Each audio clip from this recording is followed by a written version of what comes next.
নমস্কাৰ বন্ধুসকল, সানি টেকনলজি ইউটিউব চেনেলটোলৈ মই সানি আপোনালোক সকলোকে পুনৰবাৰ স্বাগতম জনাইছোঁ। তো বন্ধু বান্ধৱীসকল, আজি সন্ধিয়া আপোনালোকৰ বাবে 9টাকৈ গুৰুত্বপূৰ্ণ খবৰ ওলাই আহিছে।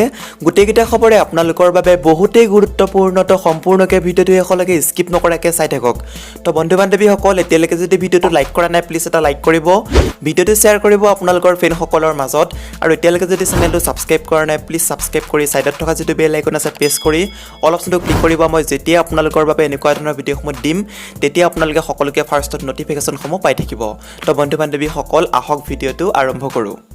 বন্ধুসকল, আজিৰ প্ৰথমটো খবৰ হৈছে এটা ব্ৰেকিং নিউজ, এটা ডাঙৰ খবৰ। বদৰুদ্দিন আজমলৰ উপস্থিতিত একাংশই দিলে পাকিস্তান জিন্দাবাদ ধ্বনি। ভয়ংকৰ ঘটনা, এইখন অসমতে এইবাৰ ৰাজহুৱাকৈ দিয়া হ'ল পাকিস্তান জিন্দাবাদ ধ্বনি। শিলচৰ বিমানবন্দৰত সংঘটিত হৈছে এই ঘটনা। শিলচৰ বিমানবন্দৰত ADFৰ মুৰব্বী বদৰুদ্দিন আজমলক আদৰণি জনোৱাৰ সময়তে একাংশ সমৰ্থকে মুকলিকৈ দিয়ে পাকিস্তান জিন্দাবাদ ধ্বনি। উল্লেখযোগ্য যে বিমানবন্দৰত আৰক্ষীৰ লোক উপস্থিত থকাৰ মাজতে বহুবাৰ দিয়া হয় পাকিস্তান জিন্দাবাদ ধ্বনি। এই ঘটনাই এতিয়া সৰ্বত্ৰ প্ৰতিক্ৰিয়াৰ সৃষ্টি কৰিছে। ইয়াৰ পূৰ্বেও ক্ষমতালৈ আহিছে মাদ্ৰাছা মুকলি কৰা হ'ব বুলি হুংকাৰ দিছিল বদৰুদ্দিন আজমলে। সেইদৰে আজমলৰ সভাত আৰবী ভাষাৰ বেনাৰ ব্যৱহাৰ কৰা আদি ঘটনাই ৰাজ্যৰ ৰাজনীতি তোলপাৰ লগাইছিল। আমি পোনপটীয়াভাৱে আপোনালোকক ভিডিঅ'ৰ ক্লিপছটো দেখাই দিছোঁ, কেনেদৰে পাকিস্তান জিন্দাবাদ ধ্বনি দিছিল।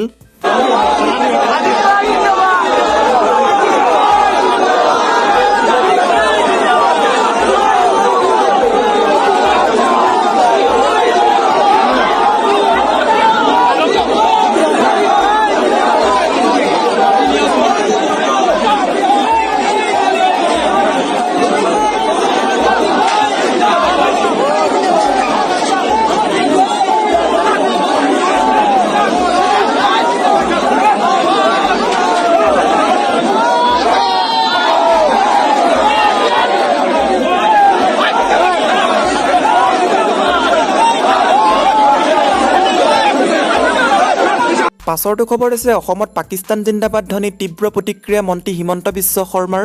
ৰাজ্যত নাভুত নাচৰুত ঘটনা, বদৰুদ্দিন আজমলৰ সমৰ্থকে দিলে পাকিস্তান জিন্দাবাদ ধ্বনি। এনে ৰাষ্ট্ৰদ্ৰোহীসকলৰ বিৰুদ্ধে এতিয়া সৰব হৈ উঠিছে জনতা। এই সন্দৰ্ভত মন্ত্ৰী হিমন্ত বিশ্ব শৰ্মাৰ তীব্ৰ প্ৰতিক্ৰিয়া প্ৰকাশ। টুইটযোগে প্ৰতিক্ৰিয়া প্ৰকাশ কৰিলে মন্ত্ৰীগৰাকীয়ে। তেওঁ কয় যে দেশদ্ৰোহী মৌলবাদী এনে লোকসকলৰ লজ্জাজনক কাণ্ডক ধিক্কাৰ মন্ত্ৰী ডক্টৰ হিমন্ত বিশ্ব শৰ্মাৰ। ADFৰ সৈতে মিত্ৰতাৰ সপোন দেখিছে কংগ্ৰেছে এনে ৰাষ্ট্ৰদ্ৰোহীসকলক সদায় উৎসাহিত কৰি আহিছে। আনহাতে এনে লোকসকলক উপযুক্ত শাস্তি দিয়াৰ দাবী তুলিছে একাংশ দল সংগঠনে। পাছৰটো খবৰ হৈছে এনে বাংলাদেশীৰ উৎপাতত থাকিব পৰা নাই, তাতে আকৌ মিয়া মিউজিয়াম লাগে, এই বুলি মন্তব্য কৰিছে জুবিন গাৰ্গে। ৰাজ্যত এতিয়া মিয়া মিউজিয়ামক লৈ সৰ্বত্ৰে প্ৰতিক্ৰিয়া। বিধায়ক চেয়াৰমেন আলীয়ে শংকৰদেৱ কলাক্ষেত্ৰত মিয়া মিউজিয়ামৰ পোষকতা কৰাৰ পিছৰে পৰা গৰম ৰাজ্যৰ ৰাজনীতি। আজি জাগিৰোডত এই সন্দৰ্ভত প্ৰতিক্ৰিয়া প্ৰকাশ কৰিলে যুৱ প্ৰজন্মৰ হাৰ্টথ্ৰব জুবিন গাৰ্গে। মিয়া মিউজিয়াম সন্দৰ্ভত জুবিন গাৰ্গে কয়, এনে বাংলাদেশীৰ উৎপাতত থাকিব পৰা নাই, তাতে আকৌ অসমত মিয়া মিউজিয়াম লাগে। আজমল মুখ্যমন্ত্ৰী হ'ব বুলি উত্থাপিত বিষয় সন্দৰ্ভত জুবিনে কয় যে সকলোৱে মুখ্যমন্ত্ৰী হ'ব খুজিলে মুখ্যমন্ত্ৰী হ'ব নেকি, ৰাইজেহে পাতিব অসমৰ মুখ্যমন্ত্ৰী। আনহাতে অৰ্ণৱ গোস্বামীৰ গ্ৰেপ্তাৰক লৈ জুবিনে কয় যে অৰ্ণৱৰ সৈতে মোৰ ভাল সম্পৰ্ক আছে, গোচৰটো সোনকালে সমাপ্ত হ'লে ভাল।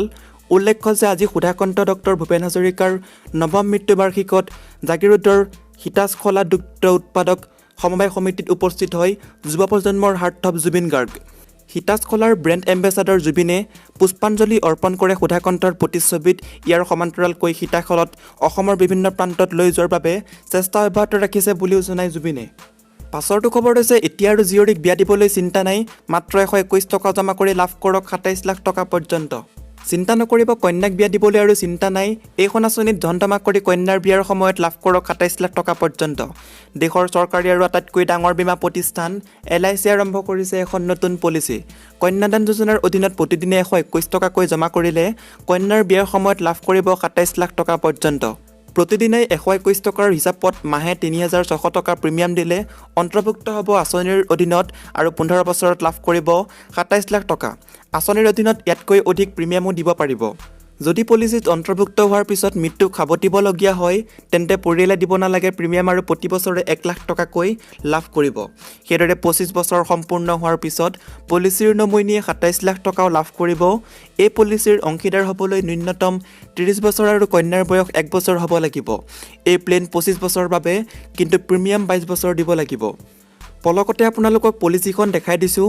25 বছৰৰ বাবে পলিচি ল'ব পাৰিব 22 বছৰ প্ৰিমিয়াম দিব লাগিব প্ৰতিদিনে 121 টকাকৈ মাহে 3600 টকা দিব লাগিব ইয়াতকৈ অধিকো দিব পাৰিব লগতে পলিচিৰ মাজতে যদি মৃত্যু হয় তেন্তে পৰিয়ালে প্ৰিমিয়াম দিব নালাগে প্ৰতি বছৰে লাভ কৰিব 1 লাখ টকা সম্পূৰ্ণ হোৱাৰ পিছত নমিনিয়ে 27 লাখ টকা লাভ কৰিব লগতে পলিচি কম বা অধিক প্ৰিমিয়ামতো কৰিব পাৰিব যদি আপুনি এই আঁচনিটো লাভ উঠাব পাৰিছে তেনেহ'লে আপুনি ওচৰৰ LICত যাওক তাতে গোটেইটো ইনফৰমেশ্যন আপোনালোকে পাই যাব ইয়াৰ লগে লগে কংগ্ৰেছ সাংসদ গৌৰৱ গগৈয়ে কি মন্তব্য প্ৰকাশ কৰিছে আপোনালোকক জনাই দিছোঁ ভাৰতীয় নাগৰিক বা কোনো অসমীয়া নাগৰিক পাকিস্তান জিন্দাবাদ নকয় আৰু আমি কৈছোঁ কি এতিয়ালৈকে পুলিচৰ শিলচৰ পুলিচ এতিয়ালৈকে ধৰিব কিয় পৰা নাই মানুহজন ভিডিঅ'টোতো ওলাই গ'ল কিন্তু পুলিচে মানুহটো ধৰিব কিয় পৰা নাই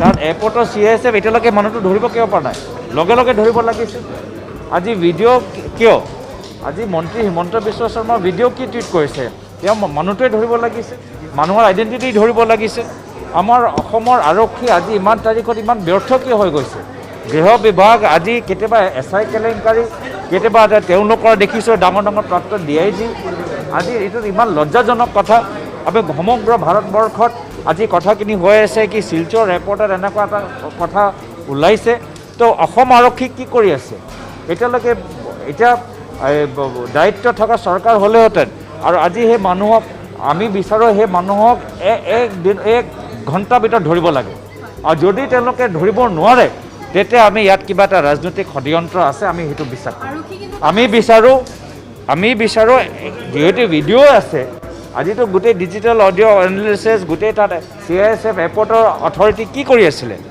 CCTV কেমেৰা কিয় ধৰা পৰা নাই ইমান মই ভাবোঁ অসমৰ আৰক্ষী পাৰে অসমৰ আৰক্ষী যদি নিৰ্দেশ দিয়া যায় গৃহ বিভাগে যদি মুখ্যমন্ত্ৰী সৰ্বানন্দ সোণোৱাল নিৰ্দেশ দিয়ে 1 ঘণ্টা ভিতৰত ধৰিব পাৰে আৰু যদি নিৰ্দেশ নিদিয়ে তেতিয়া আপুনি মানুহজন ধৰা নাপাব ভিডিঅ'টো হৈ চলি থাকিব মই কৈছোঁ আগতে ৰাজনৈতিক উদ্দেশ্যৰ পিছত মানুহটো কিয় ধৰিব পৰা নাই ভিডিঅ' যে চাৰ্কুলেট হৈ আছে ভিডিঅ' আজি যে ভাইৰেল হৈ আছে মানুহৰ নামটো কিয় ভাইৰেল হোৱা নাই মইতো বিচাৰোঁ আজি যদি 1 ঘণ্টাৰ ভিতৰত তেওঁলোকে ধৰিব নোৱাৰে তেতিয়া লগে লগে স্থানীয় যিসকল পুলিচ আৰক্ষী তেওঁলোকক ছাছপেণ্ড কৰিব লাগে তেওঁলোকৰ নাম ভাইৰেল কৰক CCTV কেমেৰা ক'ত আছিলে CCTV কেমেৰা কিয় আমি উলিয়াব পৰা নাই তেওঁলোকৰ ওপৰত একশ্যন কৰক আমি এইখিনি আমি কাম যদি যিহেতু প্ৰথমবাৰ আকৌ কৈছোঁ কি কোনো ভাৰতীয় নাগৰিক অসমৰ নাগৰিক পাকিস্তান জিন্দাবাদ নকয় আমি গৰিহণা দিছোঁ আৰু আমি বিচাৰোঁ কি এনেকুৱা এটা মিষ্টিভিয়াছ এলিমেণ্ট যি আমাৰ সমাজৰ ভিতৰত সংঘাত সৃষ্টি কৰিবলৈ বিচাৰিছে তেওঁলোকে লগে লগে পুলিচক ধৰিব লাগে নহ'লে পুলিচক স্থানীয় পুলিচক পাছৰটো খবৰ হৈছে হিন্দু থকালৈকে গুৰুজনাৰ দেশত মিয়া মিউজিয়াম স্থাপন কৰিবলৈ দিয়া নহ'ব হিন্দু জাগৰণ মঞ্চৰ মন্তব্য হিন্দু থকালৈকে গুৰুজনাৰ দেশত মিয়া মিউজিয়াম স্থাপন কৰিবলৈ দিয়া নহ'ব দেশ বিৰোধী জাতি বিৰোধী ধৰ্ম বিৰোধী সকলেই হ'ল জেহাদীবোৰত ধৰি মেলি শাস্তি দিব লাগে বেলেগ দেশৰ জয়গান গোৱা পাকিস্তান জিন্দাবাদ ধ্বনি দিয়া নচলিব দেশৰ আইন অনুসৰি শাস্তি পাবই লাগিব এই মন্তব্য অসম প্ৰদেশ হিন্দু জাগৰণ মঞ্চৰ প্ৰমুখ জগদীশ শাস্ত্ৰীৰ এই দাবী হিন্দু জাগৰণ মঞ্চৰ মিয়া মিউজিয়াম স্থাপন কৰাক লৈ চলি থকা বিতৰ্কৰ মাজতে আজি কুকুৰাঝাৰত এই মন্তব্য কৰিছে হিন্দু জাগৰণ মঞ্চই আজি কুকুৰাঝাৰ জিলাৰ চালাকাটিত কুকুৰাঝাৰ জিলা হিন্দু জাগৰণ মঞ্চৰ উদ্যোগত চেয়াৰমেন আলীৰ পুত্ৰলিকা দাহ কাৰ্যসূচীত অংশগ্ৰহণ কৰি উক্ত মন্তব্য প্ৰদান কৰে চালাকাটি বজাৰত হিন্দু জাগৰণ মঞ্চৰ উদ্যোগত চেয়াৰমেন আলীৰ পুত্ৰলিকা দাহ কাৰ্যসূচীত শতাধিক সমৰ্থকে হাতে বেনাৰে প্লে কাৰ্ড লৈ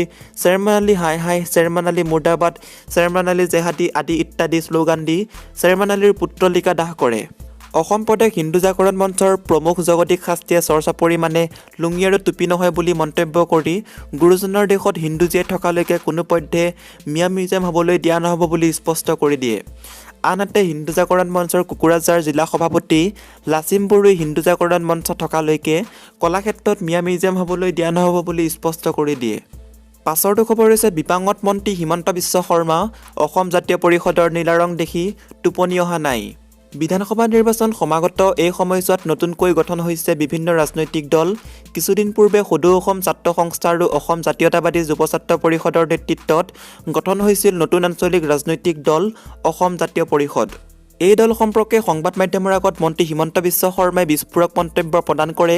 মন্ত্ৰীগৰাকীয়ে কয় যে নীলাৰ ৰং চাই টোপনি অহা নাই। ইয়াক লৈ প্ৰতিক্ৰিয়া ব্যক্ত কৰে অসম জাতীয় পৰিষদৰ মুখ্য সমন্বয়ক জগদীশ ভূঞাই। তেওঁ কয় যে যদি নীলা ৰঙৰ প্ৰতি বিৰাগ আছে তেন্তে জন্মৰে পৰা টোপনি আহিব নালাগে, কিয়নো আকাশ নীলা, সাগৰ নীলা, কৃষ্ণ ভগৱানৰ ৰং নীলা। ইমানবোৰ নীলাৰ মাজত তেওঁৰ কেতিয়াও টোপনি আহিব নালাগিছিল। এই কথাটো লজ্জাজনক বুলি মন্তব্য আগবঢ়ায় জগদীশ ভূঞাই। তেওঁ কয় যে দলটোৱে বিজেপিৰ মন মগজুত এনেদৰে গভীৰভাৱে ৰেখাপাত কৰিছে যে সকলো সময়তে অসম জাতীয় পৰিষদৰ লগত ব্যস্ত থাকে। পাছৰটো খবৰ হৈছে 19 নৱেম্বৰত চূড়ান্ত শুনানিৰ দিন ধাৰ্য। শুকুৰবাৰে গুৱাহাটী HCA গ্ৰহণ কৰিলে অখিল গগৈৰ জামিনৰ দিন শুনানি। আজি গুৱাহাটী উচ্চ ন্যায়ালয়ৰ ন্যায়াধীশ কল্যাণ ৰায়খোৰানা আৰু অজিত বৰঠাকুৰেৰে গঠিত খণ্ড বিচাৰপীঠে অখিল গগৈৰ জামিন আবেদনৰ শুনানি গ্ৰহণ কৰে। দিল্লীৰ পৰা উচ্চতম ন্যায়ালয়ৰ জ্যেষ্ঠ অধিবক্তা হুজেফা এহমদীয়ে অখিল গগৈক প্ৰতিনিধিত্ব কৰি প্ৰায় 3 ঘণ্টা যুক্তি তৰ্ক প্ৰদান কৰে। তেওঁৰ আজিৰ উপস্থাপনৰ পাছত উচ্চ ন্যায়ালয়ে অহা 19 নৱেম্বৰত চূড়ান্ত শুনানিৰ দিন ধাৰ্য কৰে। উল্লেখযোগ্য যে জ্যেষ্ঠ অধিবক্তা এহমদীয়ে যুক্তি আগবঢ়াই কয়, দুজন মূল সাক্ষীৰ সাক্ষ্য আৰু যাৰ ভিত্তিত অখিল গগৈৰ বিৰুদ্ধে আনলফুল এক্টিভিটিজ প্ৰভিডেশ্যন এক্টৰ অধীনত অভিযোগনামা দাখিল কৰা হৈছে সেয়া পৰ্যাপ্ত নহয়। তদন্তকাৰী সংস্থাই পৰিচয় গোপনে ৰখা সাক্ষী দুজনৰ ভাষ্যত থকা তথ্যভিত্তিত কিছু ভুলো আঙুলিয়াই দিয়ে জ্যেষ্ঠ অধিবক্তাগৰাকীয়ে। আনহাতে অখিলৰ পৰা তদন্তকাৰী সংস্থাই উদ্ধাৰ কৰি অনা মাৰ্ক্সবাদৰ বিৰুদ্ধে বিৱৰণ থকা গ্ৰন্থসমূহ বজাৰত উপলব্ধ আৰু চৰকাৰে এইসমূহ নিষিদ্ধ কৰা নাই বুলিও যুক্তি দৰ্শায় অধিবক্তাগৰাকীয়ে। কা বিৰোধী আন্দোলনত কেৱল অখিল গগৈৰ সংগঠনেই নহয়, সদৌ অসম ছাত্ৰ সংস্থা আৰু আন সংগঠন জড়িত থকাৰ দোহাই দি এহমদীয়ে অখিলে নিজৰ ভাষণত গণতান্ত্ৰিক আৰু শান্তিপূৰ্ণ আন্দোলনৰ আহ্বানে জনায় বুলি কয়। অভিযোগনামাত এই কথা স্পষ্টকৈ উল্লেখ আছে বুলি জানিবলৈ দিয়ে তেওঁ। UAPA যোগেদি ধাৰ্য কৰা সন্ত্ৰাসবাদৰ অজ্ঞাত অখিল গগৈৰ কাম কাজৰ সাদৃশ্য নাই বুলি উল্লেখ কৰি এহমদীয়ে কয়, শিলগুটি দলিওৱা ইত্যাদি সন্ত্ৰাসবাদৰ কাৰ্যকলাপত অন্তৰ্ভুক্ত কৰিব পৰা নাযায়। জ্যেষ্ঠ অধিবক্তাগৰাকীয়ে সংবিধান প্ৰদত্ত বাক স্বাধীনতাৰ অধিকাৰ সুনিশ্চিত কৰিবলৈ উচ্চতম ন্যায়ালয়ে প্ৰদান কৰা বহুকেইটা ৰায়দানৰ উদ্ধৃতি দিয়ে। পৰৱৰ্তী শুনানিত তদন্তকাৰী সংস্থা NI পক্ষ ৰাখি দেশৰ চলিকিটৰ জেনেৰেল তুষাৰ মেহতাই যুক্তি তৰ্ক আগবঢ়োৱাৰ সম্ভাৱনা আছে। পাছৰটো খবৰ হৈছে আজিৰে পৰা হোৱাটছআপৰ জৰিয়তে পঠিয়াব পাৰিব পইচা। কেনেকৈ পঠিয়াব জানি লওক। হোৱাটছআপে পে'মেণ্ট সেৱাৰ বাবে 5 বৃহৎ বেংকৰ সৈতে চুক্তি কৰিছে। ইয়াৰ ভিতৰত ICICI bank, HDFC bank, axis bank, SBI আৰু জিঅ' পেমেণ্টছ বেংকৰ অন্তৰ্ভুক্ত। ভাৰতত এতিয়া হোৱাটছআপ ব্যৱহাৰকাৰীয়ে এই এপৰ জৰিয়তে এজনে আনজনলৈ পঠিয়াব পাৰিব পইচা। নেশ্যনেল পে'মেণ্ট কৰ্প'ৰেশ্যন অৱ ইণ্ডিয়াই বৃহস্পতিবাৰে হোৱাটছআপক অনুমোদন দিছে। প্ৰায় 3 বছৰৰ পৰা হোৱাটছআপে ইয়াৰ বাবে অপেক্ষা কৰিছিল আৰু এতিয়া কোম্পানীয়ে ইয়াক ভাৰতত লাইভ কৰিছে। হোৱাটছআপ UPI বেছড পে'মেণ্টৰ ছেটিং পূৰ্বেই কৰা হৈছে। ফেচবুক ইণ্ডিয়াৰ হেড অজিত মোহনে কয়, ভাৰতত হোৱাটছআপত পে'মেণ্ট লাইভ হৈ গৈছে আৰু মানুহে হোৱাটছআপৰ জৰিয়তে পইচা ট্ৰান্সফাৰ কৰিব পাৰিব। আমি এই কথাটোক লৈ উৎসাহী যে কোম্পানীটোৱে ভাৰতৰ ডিজিটেল পে'মেণ্ট ক্ষেত্ৰত অনুদান আগবঢ়াব পাৰিব। ভাৰতত হোৱাটছআপ পে'মেণ্ট 10টা আঞ্চলিক ভাষাত উপলব্ধ হ'ব। যদি আপোনাৰ হোৱাটছআপত আগৰে পৰা পে'মেণ্টৰ অপশ্যন আছে তেন্তে আপুনি ইয়াক ব্যৱহাৰ কৰিব পাৰে। যদি নাই তেন্তে হোৱাটছআপ আপডেট কৰি পে'মেণ্ট অপশ্যন লাভ কৰিব পাৰিব। হোৱাটছআপ পে'মেণ্ট ব্যৱহাৰ কৰিবলৈ গ্ৰাহকৰ ওপৰত ডেবিট কাৰ্ড থকাটো প্ৰয়োজন, যিয়ে UPI পাছপৰ্ট ছাপোৰ্ট কৰে। হোৱাটছআপ পে'মেণ্ট অপশ্যনলৈ গৈ আপুনি বেংক ছিলেক্ট কৰি ডিটেইলছ দাখিল কৰি ইয়াক এক্টিভেট কৰিব পাৰে। হোৱাটছআপে নিজৰ ষ্টেটমেণ্টত কৈছে, আজিৰে পৰা দেশজুৰি হোৱাটছআপ ব্যৱহাৰকাৰীয়ে এই এপৰ দ্বাৰা পে'মেণ্ট কৰিব পাৰিব। হোৱাটছআপৰ ছিকিউৰিটি পে'মেণ্ট পইচা প্ৰেৰণ কৰাটো মেছেজ প্ৰেৰণ কৰাৰ দৰে সহজ হৈ পৰিব। হোৱাটছআপে নেশ্যনেল পে'মেণ্ট কৰ্প'ৰেশ্যন অৱ ইণ্ডিয়াৰ সৈতে মিলি ইউনিফাইড পে'মেণ্ট ছিষ্টেম অৰ্থাৎ UPI ৱেষ্ট পে'মেণ্ট ইণ্টাৰফেচ তৈয়াৰ কৰিছে আৰু ইয়াত ডাটা লোকেলাইজেশ্যনৰ ওপৰতো গুৰুত্ব দিয়া হৈছে। হোৱাটছআপে পে'মেণ্ট সেৱাৰ বাবে 5 বৃহৎ বেংকৰ সৈতে চুক্তি কৰিছে। ইয়াৰ ভিতৰত ICICI bank, HDFC bank, axis bank, SBI আৰু জিঅ' পেমেণ্টছ বেংক অন্তৰ্ভুক্ত। উল্লেখযোগ্য যে হোৱাটছআপৰ জৰিয়তে কেৱল হোৱাটছআপত পইচাই নহয়, যিকোনো UPI ছাবডেট এপলৈ প্ৰেৰণ কৰিব পাৰিব। যদি আনজন ব্যৱহাৰকাৰীয়ে হোৱাটছআপ পে'মেণ্ট ব্যৱহাৰ নকৰে তেতিয়াও আপুনি হোৱাটছআপৰ জৰিয়তে পে'মেণ্ট ব্যৱহাৰ কৰিব পাৰিব। হোৱাটছআপৰ মতে ইয়াত পে'মেণ্ট কৰা সুৰক্ষিত আৰু প্ৰতিটো লেনদেনৰ বাবে UPI পিনৰ প্ৰয়োজন হ'ব। এণ্ড্ৰইড আৰু iOS দুয়োটা প্লেটফৰ্মতে উপলব্ধ হ'ব এই সেৱা। মানে আপোনাৰ এণ্ড্ৰইড ফোন আৰু যোনটো iOS লিখিছে ইয়াতে মানে আপোনাৰ আইফোন যোনটো আপুনি যদি আইফোন ইউজ কৰে তেনেহ'লে iOS হ'ব, যদি আপুনি এণ্ড্ৰইড ফোন ইউজ কৰে তেনেহ'লে আপোনাৰ এণ্ড্ৰইডে হ'ব। ঠিক আছে, এইকেইটাত আপোনালোকৰ উপলব্ধ হ'ব। আৰু আজিৰ শেহতীয়া খবৰটো হৈছে উদ্বেগজনক। স্কুল আৰম্ভ হোৱাৰ মাত্ৰ 3 দিনতে কৰোণাত আক্ৰান্ত হ'ল 500ৰো অধিক শিক্ষাৰ্থী। বিভিন্ন ৰাজ্যত পৰ্যায়ক্ৰমে স্কুল কলেজসমূহ খোলাৰ বাবে প্ৰস্তুতি চলোৱাৰ মাজতে অন্ধ্ৰপ্ৰদেশৰ এক উদ্বেগজনক খবৰে সকলোকে শংকিত কৰি তুলিছে। ৰাজ্যখনত স্কুল খোলাৰ মাত্ৰ 3 দিনতে চৰকাৰী হাইস্কুলৰ 572গৰাকী শিক্ষাৰ্থী আৰু 829গৰাকী শিক্ষক শিক্ষয়িত্ৰীৰ দেহত COVID-19 পজিটিভ ধৰা পৰিছে। যোৱা 2 নৱেম্বৰৰ পৰা ৰাজ্যখনত নৱম, দশম আৰু উচ্চতৰ মাধ্যমিকৰ দ্বিতীয় বৰ্ষৰ ছাত্ৰ-ছাত্ৰীসকলৰ বাবে COVID-19ৰ নিয়ম অনুসৰণ কৰি বিদ্যালয় খোলা হৈছিল। আনহাতে এই পৰিসংখ্যক উদ্বেগজনক বুলি মানি ল'বলৈ অস্বীকাৰ কৰিছে ৰাজ্যখনৰ প্ৰশাসনিক কৰ্তৃপক্ষই।